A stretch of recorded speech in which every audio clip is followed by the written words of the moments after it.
Two Libyan fighter jets have flown to Malta, reporting that the Libyans are using airstrikes and helicopter gunships against their own people. That is, Colonel Gaddafi's henchmen are doing this. Caroline Ashton, the EU foreign policy chief, has been snubbed by the Egyptian foreign minister because of pressure from the Saudi Arabians and the Chinese. The Chinese have told the Americans and Europeans to stay out of Egypt's affairs. The Saudi Arabians are saying that they will support Mubarak in a comeback against the democratic and military leadership of the new Egyptian regime. What must the EU do? Well, Franco Frattini, the Italian foreign minister speaking on behalf of the EU, said that we cannot tolerate an Islamic state or a Gaddafi-led state, in my view, on the borders of Europe. What there must be is a democratic Libya, which recognises the rights of its people to the inalienable rights of human rights and economic rights, the right to life, liberty, the pursuit of happiness, the right to property, the right to a home, the right to life, liberty, as I said, and pursuit of happiness, the right to strike, the right to protest, the right to freedom of expression. All these things are inalienable rights. They cannot be taken away. Only their assertion can be stopped by the state in times of crisis. But as we can see, the crisis that is being caused by Gaddafi himself.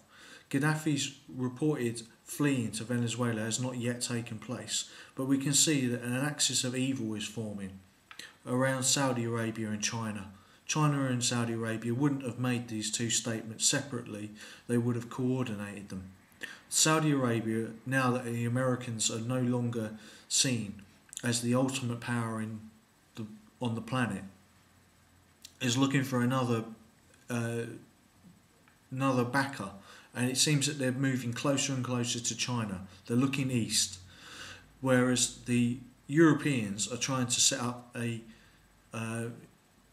Middle Eastern and North African Union, which does not include the Saudi royal family and the Bin Laden crime family. This is what the Saudi royal family fears, and this is why they're making this move towards the east, eastern détente with China. As they're selling more and more of the oil to China, slowly their relationship is growing stronger and stronger into an axis of evil with China, a country that kills hundreds of millions, has killed 300 million of its own people and kills 1 million people a year.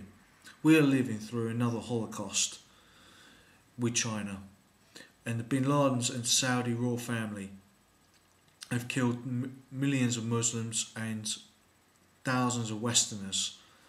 This axis of evil must be stopped. They are trying to support Mubarak to come back to power.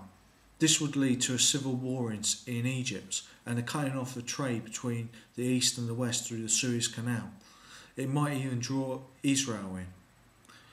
This must be stopped. The EU must do something. The EU must even use military force to prevent this from happening.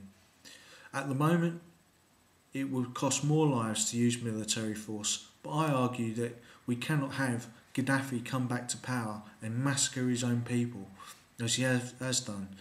Commanders in the military have been shot for refusing, and their families executed for refusing to fire on civilians. Gaddafi is using a mass use of terror and using foreign Islamic mercenaries and jihadists to suppress his own people. Now, Libya is a very homogeneous country. It is Sunni Muslims all together, but influenced by Sufism. And Sufism has generally been one of the most peaceful brands of Islam, and this must be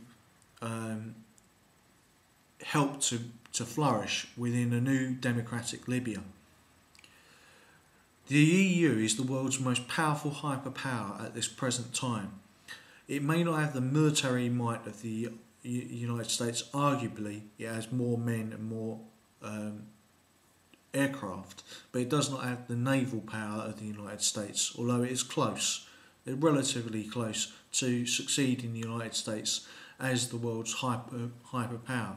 China will have to deal with us in the future, and the Saudi Arabians better learn that their time is going closer and closer to the end of their criminal activities in this world.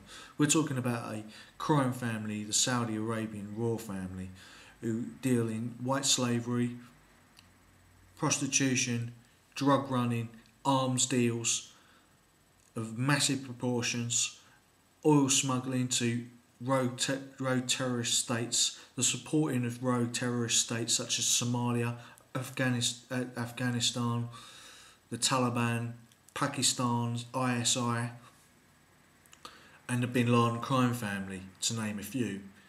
These people have to be stopped. They have to be put where they belong, 6 feet under.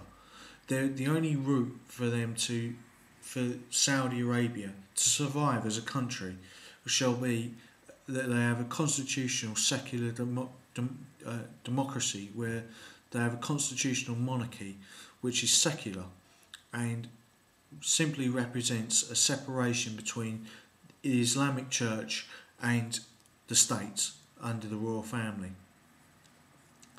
As you said, seen through my recent videos on the WikiLeaks, the Iranians are also, and the Saudi Arabians are also at loggerheads, and it will be interesting to see if this Arab revolution spreads to the Indo-European people of Iran.